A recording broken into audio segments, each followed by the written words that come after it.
Halo para trader, kembali lagi di analisa harian dan mingguan kita untuk bulan Juni, tanggal 2 sampai tanggal 6 nanti. Ya, dan ini hari Sabtu, pada saat ini kita record. Oke, mari kita langsung cek saja di sini. Untuk hari Kamisnya, ternyata dia naik ke atas, lalu hari Jumatnya mulai stabil. Dan di video yang terakhir, gua mengatakan kalau ini akan turun. Ternyata dibantah di hari Kamisnya, di sore hari. Dia langsung terbang naik ke atas, lalu turun lagi. Yap, ternyata dia mau konsolidasi atau sideways ya.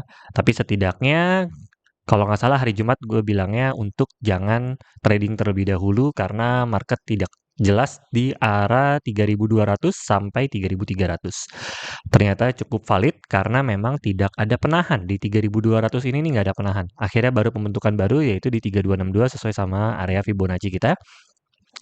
Cuman dari 32 ke 33 benar-benar nggak ada penahan ya, makanya dia bisa turun dengan cepat dan naik dengan cepat juga.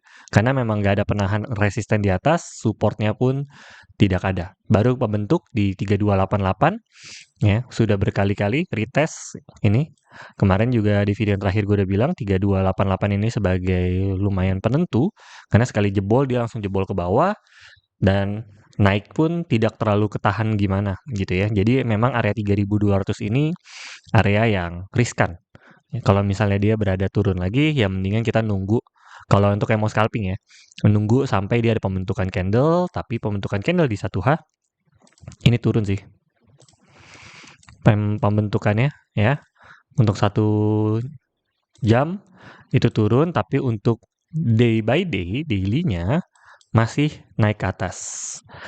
Ya, untuk jangka panjangnya masih ada pembentukan baru. Ini bisa dilihat juga ya.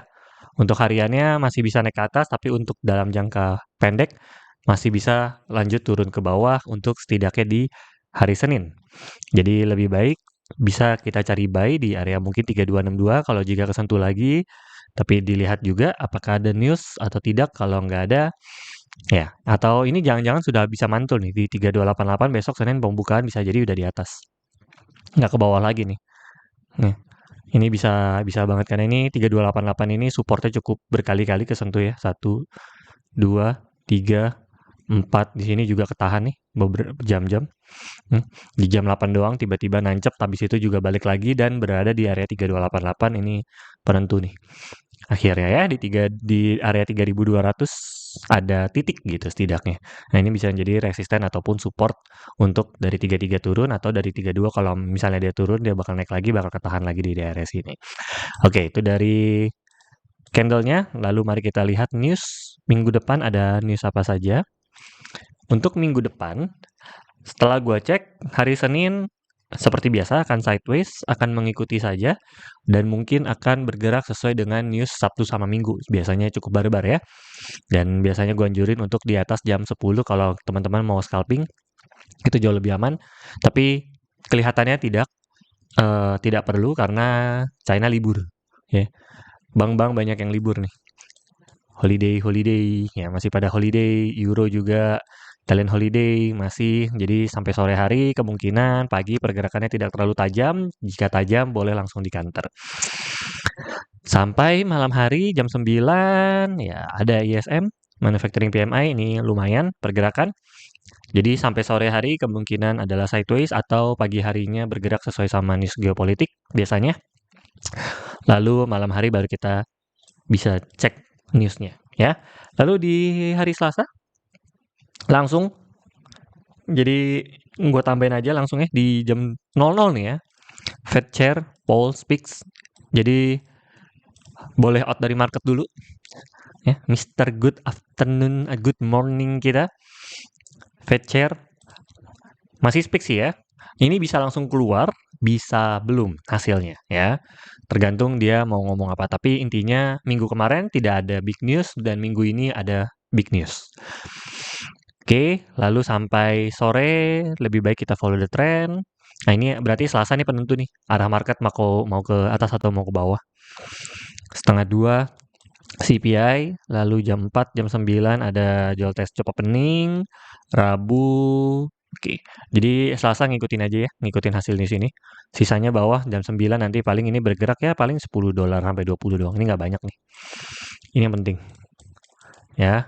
Lalu Rabu GDP AUD setengah 8. Langsung malam ya. Pagi hari nggak ada news yang gimana-gimana. GDP AUD ada sih, gerak sih, lumayan sih 10-20. Lalu 7.15 USD gerak lagi. CAD ya malam ya, Rabu malam. Oke, minggu ini banyak big news.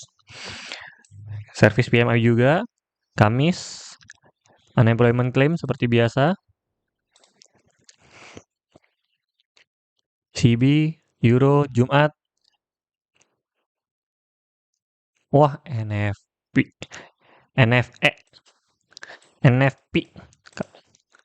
Ya, ini gerak kencang nih. Unemployment rate juga digabung, CAD seperti biasa. Berarti minggu ini akan ada banyak pergerakan gede di hari Jumat, hari Selasa terutama itu mempengaruhi, Rabu lumayan, Kamis lumayan. Jadi ini akan mempengaruhi banyak pergerakan market, tergantung besarnya adalah di hari Selasa yang Fed share ini. Oke. Lalu mari kita cek geopolitik. Saat ini trade war China back after Trump claim ya filtering tarif ya masih belum damai-damai banget nih gitu ya. Masih saling apa ya? Sikut menyikut di sini ya. Kelihatan nggak ya Nis ya? Oke. Masih saling sikut menyikut nih, antara China dengan US ini. Jadi besar kemungkinan masih gold naik ke atas. India Pakistan satu hari lalu we are ready. Oke, jadi besar kemungkinan akan war lagi, gold naik ke atas masih. Rusia Ukraina sama-sama keras kepala ya, masih informasinya masih perang. Tidak ada yang mau damai. Kericuhan masih terjadi. Geopolitik masih tidak stabil. Dari XAUUSD investing juga nggak jelas. Harga emas turun. Ketidakpastian tarif Trump, tapi di Indonesia harga emas dan India naik. Jadi memang sulit untuk dianalisa gold belakangan. Bisa dilihat ya, investing aja labil gitu kan. Naik turun. Terus di sini juga ada Trump gandain lagi aluminiumnya. Berarti tarifnya ini masih belum selesai. So, besar kemungkinan minggu depan naik dan cukup drastis kelihatannya. Bahkan bisa, kalau gue bilang minggu depan bisa tembus new ATH atau kembali ke daerah ATH. Jadi lebih aman untuk cari buy daripada cari sell di minggu depan. Ya. Ada cari sell mungkin ya cari 5-10 dolar masih bisa lah ya. Tapi kalau untuk jangka panjang yang mungkin TP-nya bisa 20, 50, 100 lebih baik cari buy. Ya, karena besar kemungkinan minggu depan kita prediksikan akan naik ke atas. Ini untuk daily-nya ya. Mari kita lihat apakah sesuai kali ini. Untuk mingguannya sih sesuai sih ya. Naik turun gitu ya. Dia sideways untuk dia melanjutkan dia naik ke atas. Ini udah valid ini. Kenaikan dia udah valid. 3288 juga ketahan. Ini udah valid. Untuk dia bisa lanjut naik ke atas. Oke, so lebih baik kita cari buy di minggu depan. Segitu saja analisa harian kita dan mingguan kita kali ini. Salam cuan.